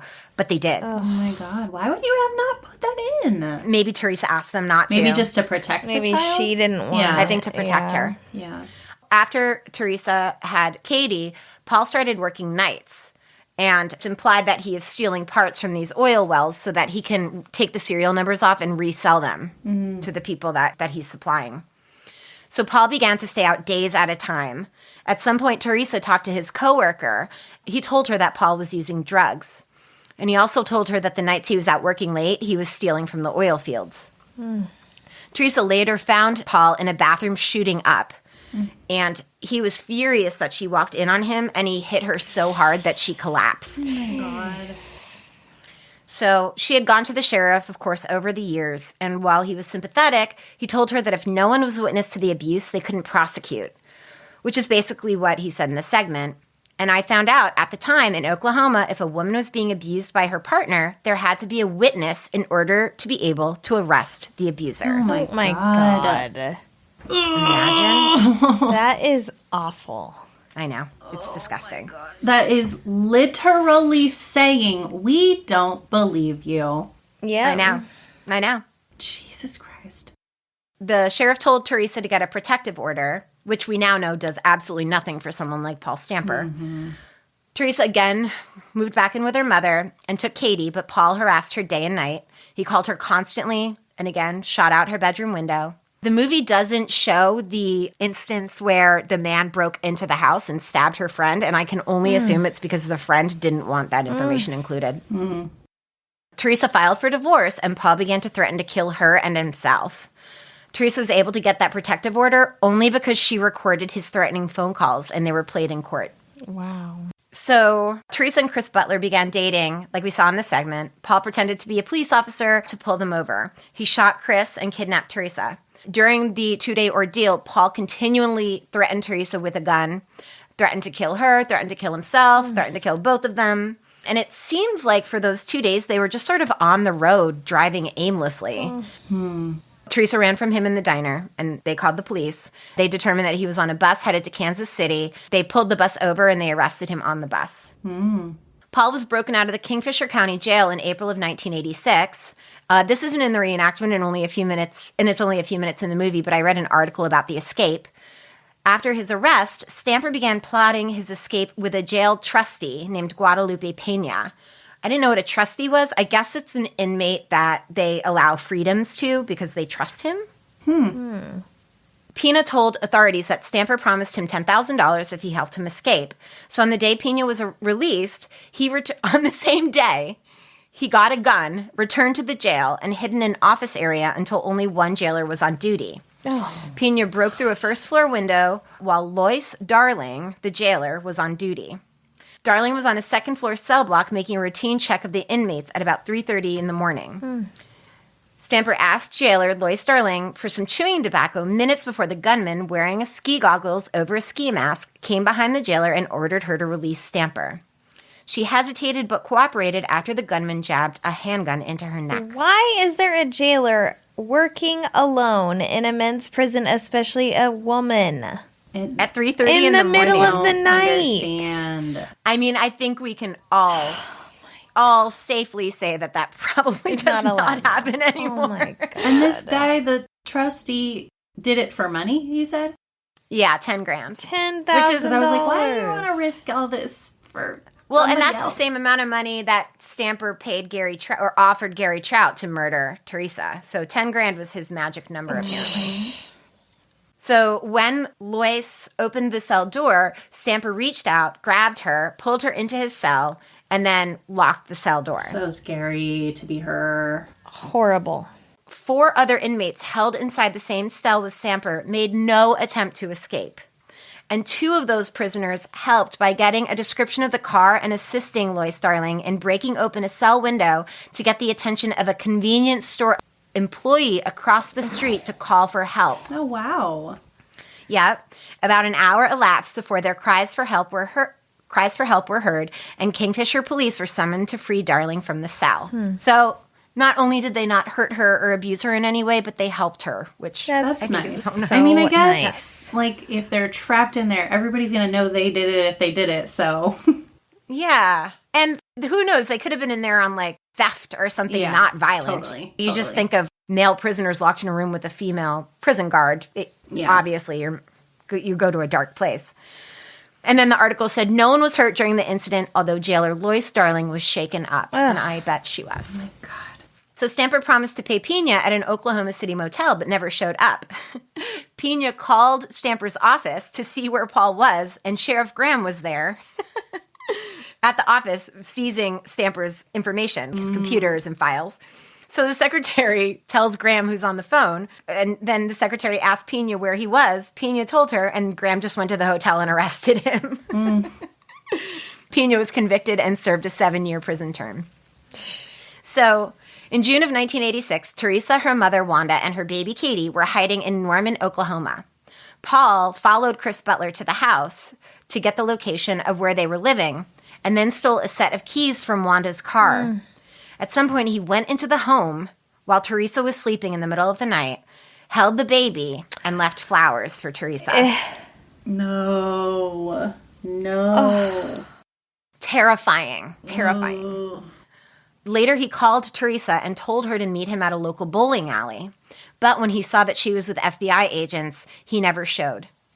Teresa finally made the difficult decision to move away to Nashville, Tennessee. So 5 years goes by and nothing happens. And then in 1991, on Katie's birthday, Paul called and told Teresa that he was watching Katie at school. Oh, God. He's like a monster, It's right? It's like a horrible. monster. Horrible. Especially because there's a kid involved. Like, Yes. you'd be scared enough for yourself that this guy's going to follow you around forever, but you can't be with your kid all the time. Ugh. Yeah, it just takes it to another level. So Teresa went to the FBI after the phone calls, but there wasn't much that they could do because they didn't know where Paul was. So they approached Teresa about putting Paul on Unsolved Mysteries. Wow. Teresa's mother, Wanda, didn't want to do the show, but Teresa knew that if Paul wasn't caught, he would harass them and possibly eventually kill them all. Gosh. And then in a peak meta moment, I'm watching something where the actors are watching Unsolved Mysteries in a Lifetime movie I was watching for a segment I was researching for Unsolved Mysteries. Oh my God. Inception. It's Inception. I love it. Yeah, it's pop culture Inception, and I'm here for it. I was like, you know what? This is a dream for me. I am the Honestly, that's a happiest I dream. have been all week. That's amazing. It's like that dragging Alien's own tail. Yes. Yeah, like Ouroboros. Yeah. Yes. It was just like, I was like, this is it. It doesn't get any better than this for me. This is like Yes. my pop culture wet dream. Truly, truly. So the night the show aired at 8:14 p.m., a man called and said that Paul Stamper was Gary Wickle and that he had kidnapped the man's sister-in-law and took her out of state, forced her to marry him, and told her he'd kill her and her entire family if she didn't. He told Sheriff Graham, so Sheriff Graham was in the call center that night. He told Sheriff Graham that Paul worked for Tri-County Trucking in Commerce City, Colorado. Then literally 20 minutes later at 8:34 p.m., a woman called and said that she had been with Paul for a couple of years and that he kidnapped her. She said that she never wanted him to find her again, so she wouldn't give her name. What isn't clear is if this is the sister-in-law of the previous caller or if this is yet another woman that Paul Stamper had kidnapped. Yeah. She was able to confirm that Paul was a trucker in Commerce City, Colorado, and she mentioned that he had a tattoo that said cowboy on his forearm. Okay. Okay. All right, Kid Rock, simmer down. Just hate literally it. labeling yourself. I hate it. And he is not, he It's does something not look that like you're a cowboy. not. Yeah. Not. He's not. Because if you are, that's fine. I'm okay with it. But Oh my you're God, cowboys are hot. Yeah. I will take a cowboy. I will not take a cowboy that looks like Kip from Napoleon And Dynamite. also, I if you will not are a abide it. cowboy, you're not tattooing that on yourself. Yeah. I No. feel like if you're a cowboy, you don't need to write it on your body. Like people just know, you know? not. Like, Definition of poser. Come on. truly. So now, law enforcement had 2 callers say the same thing, which we now know is how law enforcement decides if a tip is credible or not, if they get similar information about similar locations. Then a 3rd person called the telecenter and said that Paul had just been at his house 30 minutes before the show started. The caller didn't know Stamper's address, but he did know where he lived. Sheriff Graham asked the man to show law enforcement where Stamper lived, and the man said Stamper wasn't someone you wanted to mess with. But Sheriff Graham was able to convince the man to show them the house. So at 9:34 p.m., an hour and 15 minutes after this airs, Central Time, Paul Stamper was arrested outside of his very pregnant girlfriend's home. Yeah. Super pregnant. Oh, God. And then I read an article in the Oklahoman from 1990, and apparently the jail was renovated and remodeled after Stamper's 1986 escape. Kingfisher County Sheriff Danny Graham said that Paul Eugene Stamper hardly recognized the place. I mean, probably. Great idea. Yeah, quote, "We changed everything here security-wise," Graham said. That's what he said when he walked in. He said, "My God, it's changed." Oh, my gosh. Graham said that Stamper was, quote, "real cooperative." Quote, "It just seemed like he wanted to come back and get it over with." FBI agents said that they received more than 300 telephone calls on his whereabouts after the segment on Stamper aired. Oh, my God. So as we saw in the update, Stamper received a 35-year sentence, but he was released in 10. He was paroled in 2002. A lot of people were wondering about that on the message boards, so a user named KADRMAS15 explained, quote, "Stamper was sentenced under 1985 laws, which were different in Oklahoma than current laws. Stamper had a plea deal and was sentenced to 30 years in prison for attempted murder and kidnapping. He became eligible for parole under the old laws after serving 5 years. He was turned down the first 2 times, and on the 3rd time, he was granted parole. He was released from prison on January 23, 2002, after having served 10 years. It is unclear whether he is still under supervised parole. It appears that he is no longer on parole itself, but is on probation and will be on probation until April 21st, 2027. What's the difference between parole and probation? I guess parole, you have to check in with a parole officer, and probation, you do not have to do that. But if you get arrested again, the charges are a lot heavier than they would have been if you weren't on probation. Right, okay. This person goes on, basically it was mandated at the time he was sentenced that whenever he was paroled from prison, even after his parole was discharged, he would still be on probation for 25 years after his release from prison. For 25 years? Wow, okay. Yeah. But probation really, it's not parole. You don't have to check in with anybody. Right. It's just trying to encourage you not to commit more crimes. But it's like, you know what? These guys, he doesn't give a shit. They don't fucking care. They don't care. He thinks he's not going to get caught. So, of course, he's going to commit something else. Yeah. Yeah. So I wasn't able to find anything on Paul, Teresa, or Katie Stamper that was recent. Obviously, Teresa and Katie are probably keeping a very low profile.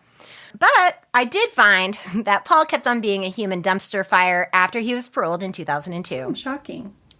In 2005, he was arrested for, you guessed it, domestic violence. Oh, my God. He can't not. In 2013, he was arrested again for possession of a controlled substance. I don't know where Teresa and Katie are, but I truly hope that they were able to get some sort of help for the tremendous amounts of PTSD that they must have suffered. Yeah. I'm sure they've changed their names. Oh, yeah. Yes. But yeah, that's it. That's Paul Stamper.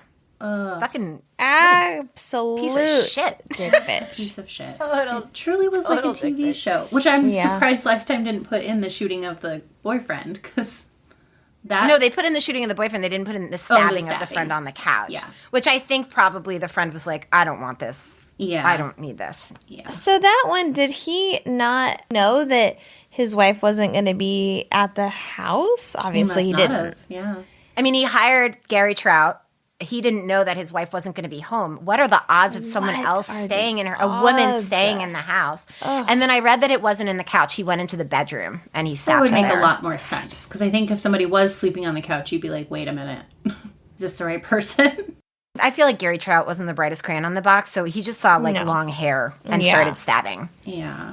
Oh my God! Wow. What a brutal brutal situation for this poor woman and her daughter and her mother. Atrocious. She probably thought she was going to die so many times. Ugh. Yeah. Oh my God. That's Terrible. horrifying. Dick bitch. We don't like it. We don't like We hate it.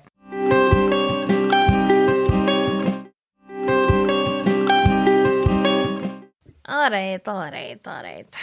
So, we got a scammer. We haven't had a scammer in a while, it seems. I love a lady scammer. I mean, I hate her. We've had some fraud, but this is like legit acting, con artist scams. Okay, so this is the story of Josephine White, who also has the aliases Judith Hunt, Denise C., or Judith Campbell, and she's wanted for fraud. And oh my goodness, this segment is just, you feel so bad for the victim. Yeah. Okay, so again, I think I've said this my last 5 segments. The person reenacting Josephine White was incredible. She was so good. Yeah, she was great. So this is a con artist who uses the pigeon drop as their main scam. The old pigeon drop. And I hadn't heard it called that. We will get into how the segment describes it, but I'll also just read you the wiki definition of what a pigeon drop is. Oh, I it's remember also now. Okay. known as the Spanish handkerchief. Yes. Okay. But it's a confidence trick in which a mark or pigeon or victim is persuaded to give up a sum of money in order to secure the rights to a much larger sum of money or more valuable object. Classic.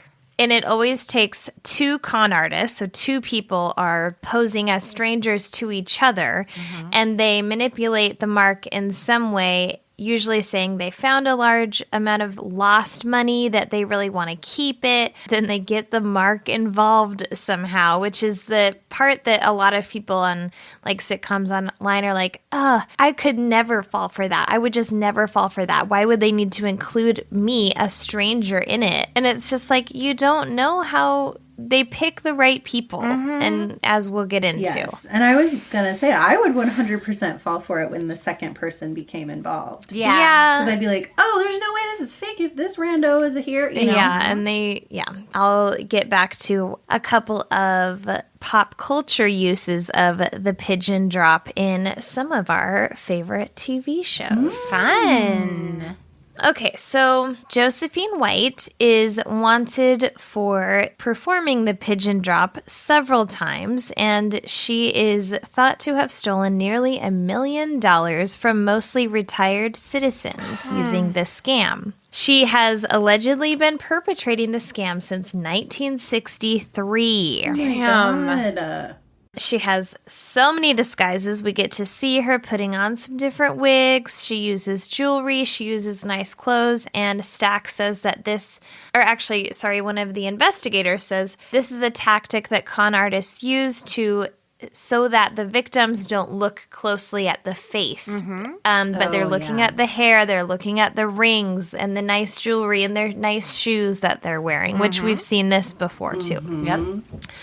So the main victim that they talk about in this segment is Barbara, not her real name, but she was an immigrant who did not have a full command of English, as they say in this segment. And she is a retired hospital worker who volunteers now, and she just lives on a very small pension. On April 26, 1989, she met Barbara in a parking lot, and Barbara comes running up to her, the reenactor, and she's acting very, excited and nervous, and she says, "Look, you've got to see what I found. You've got to see what I found." And she has this little pocketbook, and she opens it, and there's just tons of cash in it. And Barbara, with her, sweet accent in the reenactment, is like, "Oh, okay, I don't know how to help. I don't know what you want me to do," basically. Yeah, she's kind of I don't want to be involved. No, yeah. When Josephine realizes, this is not going to be enough to, hook her, she says, okay, but look at what I also found in here, and pulls out a note from the same bag, and the note reads, "Dear brother, we've done it again, this time at the racetrack. I've enclosed the money and sent it this way to avoid paying income tax. Jose." And so it's just like getting more earnest and convoluted for Barbara. She's still kind of, and Josephine is like, what do you think we should do? What should we do? And when you know about this scam and you also are not like you are someone who speaks English fully and that's your only language, or you have a, good command of it, it's like, oh my God, shut up. We don't need to do any, like, why are you so, when you're on the outside of it, it's so obvious, but you can see how Barbara would be like, I don't know what to do. Well, and Josephine is just kind of relentless with everything. Yes, and just panicking. Yeah, even if Barbara doesn't want to do anything, she just keeps going. Yeah. So then shortly after showing her the note, a man walks up and he says, there seems to be something going on. Is there something I can help you with, ladies? And this is, of course, the second con artist. And Josephine and him do know each other, but it looks to Barbara like they're strangers, which when has anyone ever walked up to two women and said, can I help you? Never. That's that true. should be the first sign. That's a red flag. So Josephine explains to this man what, it all over again, shows him all the money. And she says, okay, I know what we should do. My boss is an expert in taxes and he deals with finance. He'll know what to do. But we all need to drive there to go ask him what should we do with this money, because we want to keep it, but we don't know if that's the right thing to do. And by this time, Barbara has been saying, I think we need to go to the police. Mm-hmm. And Josephine's like, no. If we go to the police, we won't be able to keep it. And then, so they convince her to get in the car with them. And during the car ride, the man, who apparently is a stranger, but this woman's willing to let him get in the car, is saying all this horrible stuff going on with him, how much he needs this money, how this is just the best day of his life because his wife has stomach cancer. Oh, God, and this is just meant to be that he found all this money and he really hopes that they can keep so it. At that point, you're a bad person if you don't help. Exactly. Yes. So yeah, this convinced Barbara even more to help them because they're all just saying, oh my gosh, how much we could use this money. And Barbara, of all of them, is the one who could use the money. Seriously. So they arrive at this office building and Josephine says, okay, I'm going to go inside and talk to my boss. And so leaves the man and Barbara out in the car. And again, Barbara's like, I just think that we need to go to the police. And the man says, if we go to the police, we won't get the money. We need to just wait and see what she says. So Josephine comes back and she's all excited and says that her boss said they could legally keep the money and they'd each get $22,000 if they were splitting it 3 ways. And at this point, it's all, when you're on the outside, it's also like she would not let this third man come along. Yeah. To split the money 3 ways. Exactly. She'd just want to split it 2 ways. Mm-hmm. I mean, if it were true. Also, she wouldn't have come up to Barbara. She'd just keep it all. The money. Yeah. So, but she says that her boss says, but we have to put down a $5,000 good faith deposit for income tax purposes. Whatever that could mean. Obviously, it's fake. But it's basically saying if you put down this $5,000, you will get your $22,000 and your $5,000 back. But the IRS just wants you to have this like on file, basically. I don't know. That's definitely how taxes work. Oh, yeah. And, the IRS always works on good faith. Yeah. They love a good faith deposit. No, we know you're good for it. We know. You know what? Take back that $5,000 and here's give 22. it back to you. Yeah.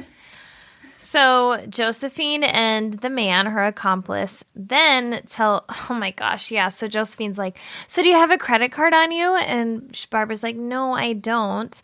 And they're like, oh, that's okay. We'll drive you to your house and you can just pick up your checkbook.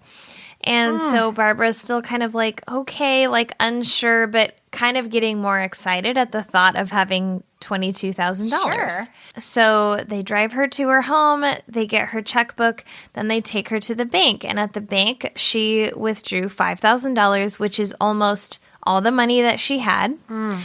And the bank teller's like, okay, you really want to withdraw it all? And she's like, yeah, I do. And so she gets it in hundreds in cash and she gives it to Josephine. So then They returned to the same office building that they had been to. Oh my gosh, this part is horrible. I know, it's heartbreaking. Horrible.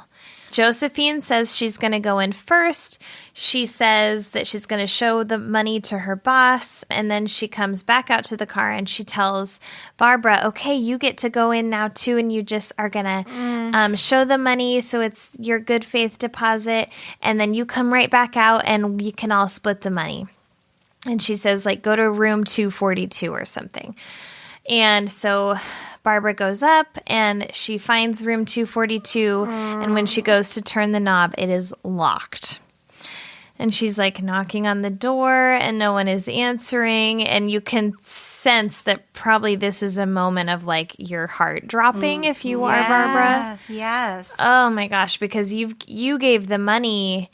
Yeah, I can't actually remember what she told her she was going to go do. Just meet with the boss, I think. Yeah. But she had given the money to Josephine in the car. Yeah. So she's waiting around. No one comes. She goes back outside, and Josephine's car is gone. So not only do they take her money, but they also leave her stranded. Yeah. And you can tell she just feels so dumb as soon as she sees they're gone.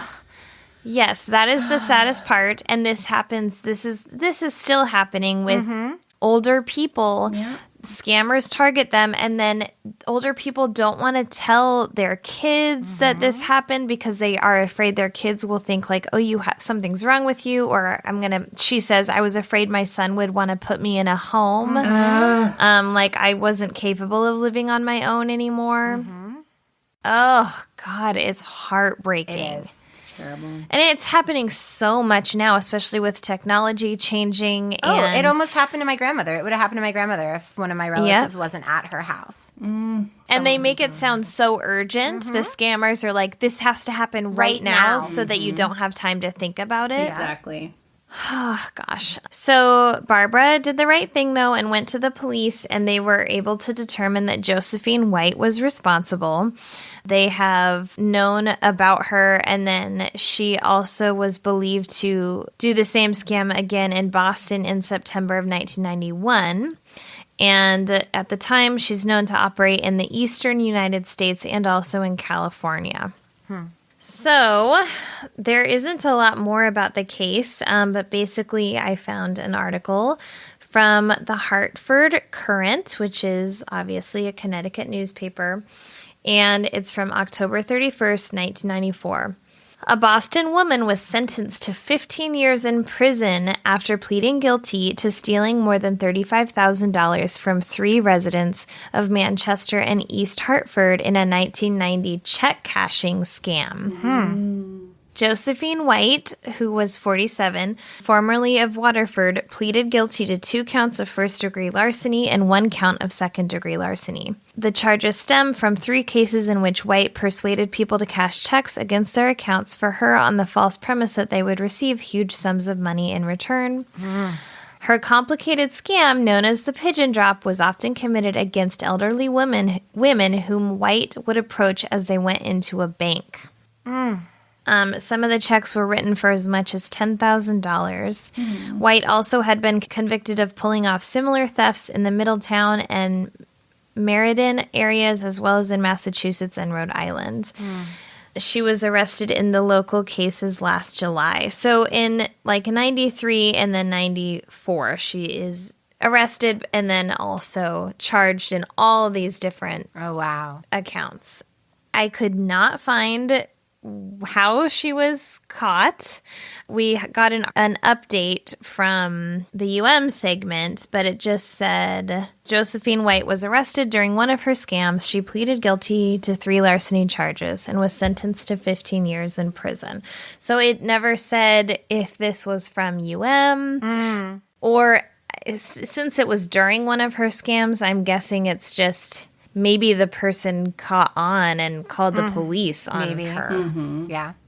But there is like no information on this case. I was able to find an obituary for a Josephine White in Connecticut, but I couldn't, but it was very like loving, and she had lots of kids and a family that loved her. Not saying that this one wouldn't, but I couldn't tell if it was the same woman on the face, and so I'm not sure. Couple of other things. So, like I said on Sitcoms Online, so this one person, Roberts, who calls themselves a Robert Stack Jr., excuse me very much, says Pigeon Drop scam? Really? Okay, Josephine White and her accomplice were scumbags. Nobody is arguing that. I'm glad she was captured, and I hope he was too. But seriously, was that old lady one of UM's stupidest victims, or what? Oh my gosh. A Calm goofy, strange down. lady approaches you and tells you she found a big bag of money. She's going to share it with you, even though she doesn't know you. Then she needs $5,000 to keep it. First of all, why couldn't they just take the $5,000 off the sum of money that's there and get it back when everything comes up legit? Number 2, how is it that these two seemingly professional people can't come up with the money between them and need to use the old lady's life savings? Yeah, it's really easy to think that way when you're not in the moment. When you're on the outside. And the woman said, too, that she said they talk so fast and everything moves so quickly that before you know it, you're involved in it and you don't know how you got there. Like, They're moving quickly. They're laying on pressure. They're telling you their lives depend on it. Like, come on. Come on, man. And then he says, number 3, how effing stupid, naive, gullible are you that you would drain your bank account and give all your money to a complete stranger? Big deal that they showed you a large sum of money. None of that was signed over to you. It's just like, duh, they're not stupid. This is what a scam is. Yes. This is what, and they know how to pick. They do it because it works on people. Exactly. And if this woman is stupid and gullible, that means that millions of people are stupid and gullible because this happens all of the time. Yes. Right. All and of like, the time. so fucking rude. Yeah. Okay, so then, but I liked this. This person, Neko, replied, this is so true. I loved what they said. Some people just have trouble conceiving of evil. Yeah. They do business on a handshake, not a 34-page legal contract. It's true. They believe that all people are inherently good. That is what I was going to say. Yeah. Is it naive? Yes. But I don't think it's fair to call someone stupid because they don't assume everyone's a con man. Yeah. Absolutely. Yeah. So I liked that. And I mean, there's not a lot of people talking about the case on there, but I just didn't, that guy was so rude. Yeah. Obviously. And then to the pigeon drop. So in pop culture, the pigeon drop has been used a few times. In The Golden Girls, season 5 episode Cheaters, Blanche and Sophia are victims of a pigeon drop at the mall. I remember that episode. I remember that one. And then in Better Call Saul season 1 episode 4, Jimmy uses a form of the pigeon drop with his friend Marco using fake Rolexes or rare coins as the lure. And then in the 2003 film Matchstick Men, Nicolas Cage attempts to pull a version off of the pigeon drop on a businessman, but it doesn't turn out well. So it makes me want to go back and watch that. Yeah, I don't remember enough. I think he gets beaten up. Yeah, probably. So yeah, it's an interesting one since it requires 2 people to act like they're strangers, which in some ways is more convincing, and then in other ways does provide more of a way that the victim might notice, I don't know, I think you two actually know each other. Yeah, So it is it risky. could work either way. It's risky. Or it could go either way. It's also, I mean, gosh, if she's stealing $5,000 and $10,000, she's been operating since the 1960s, and she's stolen over $1 million, that means that she's done this to hundreds of people at the very least. And that's what Stack, who knows? That's what Stack said. And that's the problem with scammers even today, is that people don't want to come forward. No, they're embarrassed. That is probably a guess, but it might be an accurate guess Yeah, it's humiliating. of just who are all the people that haven't even come forward to say they were a victim of. Oh, for sure. We've seen that people with be so in shadow many. before. Yeah, because they're so embarrassed by it. Well, yeah, and quote unquote Barbara was completely blurred out. Not even in shadow. She was all pixely. So we hate you, Josephine White. That's rude. Very rude. I doubt that was her obituary. I don't think so. It was the sweetest lady who's beloved by all 17 of her grandchildren. Yeah, I'm and all thinking this. probably not. I know. All right. Okay. Good job.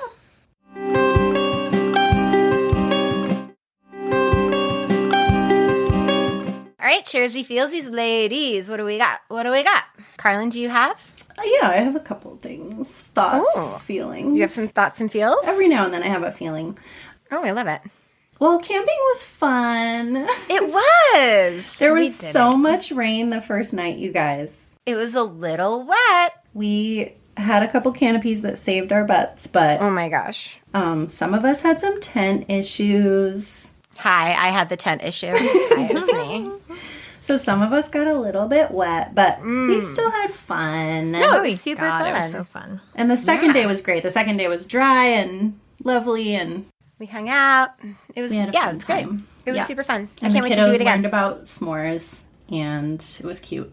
Mm-hmm. And then also, this was a Share Z, I believe, last episode, but I started watching Mare of Easttown, and I am obsessed with it. Isn't it so good? Kate Winslet is a queen. I know. I know we said it last week too, but she is so good.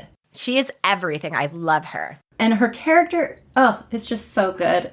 We have 2 episodes left, but I love it. Fun. I'm Yeah. glad you started watching it. Me too. So good. I have a TV show recommendation. It's so fun. It's the Loki TV show on Disney. It has, Yes, girl. I mean, I don't know if our listeners watch Marvel movies I feel like you can't have gone the last 20 years without seeing at least one. Tom Hiddleston plays Loki, and the show feels a lot like a Noah Hawley sort of like Legion, Yes, I said that too. vintage-y looking and interesting camera angles, and Owen Wilson's in it, and he's always great. And It's a lot of fun. there's a reference in the first app. Yeah, so in the first episode, they allude to Loki being DB Cooper. Which is And it's so funny. So cute. Yeah. Cute. It's a lot of fun. Definitely recommend. Love it. I have 2. My first one is one I've already mentioned before, but this is actually happening, which is a Wondery podcast. So, of course, we love it, but I don't know if it always was. It was not. Okay. It was not always, no. I forgot about it, and so I've just been binging it, and it's fucking So good. so good. Yeah. So You have to listen to good. that one. It's one of my faves. So get on that. And then the most recent This American Life episode that really stuck with me is called Sisters. And it's just like 3 different stories of like bonds between sisters that are, of course, kind of unconventional, but just so beautiful and amazing. And This American Life is it just continues to be so good. So Yeah. I recommend listening to that. Awesome. Review Corner. Who's doing Review Corner? Have you gotten to do Review Corner yet? I haven't. No. You should do it. I should do it? Sure. All right. I'll do Review Corner. So we have 3 reviews this week that we picked out. The first one, the title is True Crime with Heart, and it's by Kimmy Cat the Rope. This person says, I don't even listen on this app, but since I'm unable to review on the app I do listen to, I decided to install Apple Podcasts just to recommend these amazing ladies. I grew up watching unsolved mysteries and true crime shows in general, and this podcast is everything I didn't know I needed. I love how they handle each topic with the compassion and delicacy that is so often lacking in the true crime genre while still managing to have lighthearted banter and laughter. I appreciate how very real it all feels, and their obvious friendship is such a charming addition to an already fantastic podcast. And y'all, there's Updates. It is the perfect companion piece if you decide to watch Unsolved Mysteries, as they do a ton of research to provide much-needed context to the show that the show often doesn't provide. And sometimes their research makes a mess segment into something totally crazy and unexpected. I love this podcast. If you love true crime with some heart and some swear words to spice up the conversation, then this is the podcast for you. So nice. So nice. So nice. I love Review Corner. It makes my heart so happy. The next one is Nostalgia with Updates, and it's from DMC Archeo 13. You ladies are rocking it. I grew up watching Unsolved Mysteries with my mom. Oh, so I love listening to your recaps and love the updates and further information. You're saving me hours and hours of falling down rabbit holes. Yep. You do your research, and your friendly banter is a lovely addition. Y'all are helping me get through my dissertation writing and commutes, so thank you. If you were a kid in the 90s, you gotta listen to these ladies. Oh, so nice. I know. I love that our listeners getting through dissertations. Yeah. Smarty pants. People are getting some major work done while they're listening to us. Truly. How you guys do A lot that? of home renovation, too, I think. And then the last one is, love it, even though I've never watched UM. I adore these and this is from Bahadaway. I adore these ladies, and now I'm binging all the seasons and going to join their Patreon. I've always been true crime obsessed, but never watched the show Unsolved Mysteries. But when Resolved kept popping up in my podcast recommendations, I decided to give it a try, and I'm so glad I did. I love they also include these stories with happy endings, so you get a palate cleanse for the episodes that have not so great endings. Yes, we need it. Thank you, guys. That was so nice of you. Thank you. Thanks, guys. Okay. What are we covering next episode? Ooh, I go first. Oh, you're first, girl. I have a really sad lost loves, and it is the story of Delia Fazani Goldie. What a great name. And I've got a wanted segment about Jim Burnside. And another Lost Loves, Jeff Fisher. Double the love. All right, guys, go to patreon.com/Resolved Mysteries Podcast if you're interested in supporting us there. And if you subscribe at the $5 a month level or higher, you're going to get ad-free episodes, 2 extra episodes a month, and goodies in the mail. To see photos that we reference in the episode, follow us on Instagram at Resolved Mysteries Podcast, on Facebook and Twitter at Resolve the Pod, and you can contact us at resolvedmysteriespodcast.com. We promise it won't go to spam this time. And resolvedmysteriespodcast@gmail.com, or at our P.O. Box, which we promise to also check, 14005, Portland, Oregon, 97293. We need an intern. Yeah. Anyone want to be our free intern? Anybody want to do our stuff for us for no money? It's super fun. And don't forget to send us some stories for listener short stack episodes. You guys can send us anything that you think would be interesting, unsolved mysteries, cold cases, anything you want. And subscribe wherever you get your podcasts. And if you like us, leave a 5-star review, and maybe we'll read it on the show. And please tell a friend. You got it. You got to tell a friend. You got to. You gotta. Just tell someone. It's the only way to grow. You got to tell somebody who's going to like the show. That's just how we grow. It's how we do. I looked into advertising on other podcasts, and it is so expensive that we just, we can't spend $5,000. We need you to advertise for us with your mouth. Yeah, if we had $5,000, we wouldn't need to advertise. Exactly. How can we pigeon drop this situation? Yeah, we need to pigeon drop this situation, but we need to do it to like a really wealthy, mean guy. Yeah. It's the only person we want to take advantage of. Yeah, we need to pigeon drop Elon Musk or somebody. All right. And don't forget, for every review we receive, we donate $1 to an organization. And for this month, that is the Epilepsy Foundation. All right. All righty. Love ya. We love you so. Bye. Goodbye. Bye.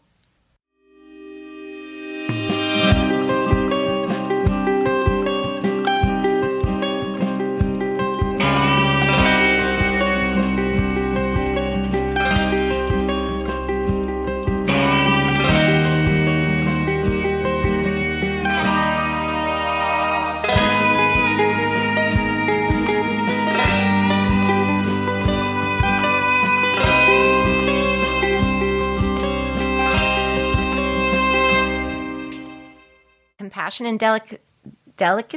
Yeah, delicacy. Yeah, delicacy. Which is weird. That is a weird... Because I want to eat that, don't Yeah. Yeah, but it's, yeah. English is stupid. I? English is so stupid, you guys.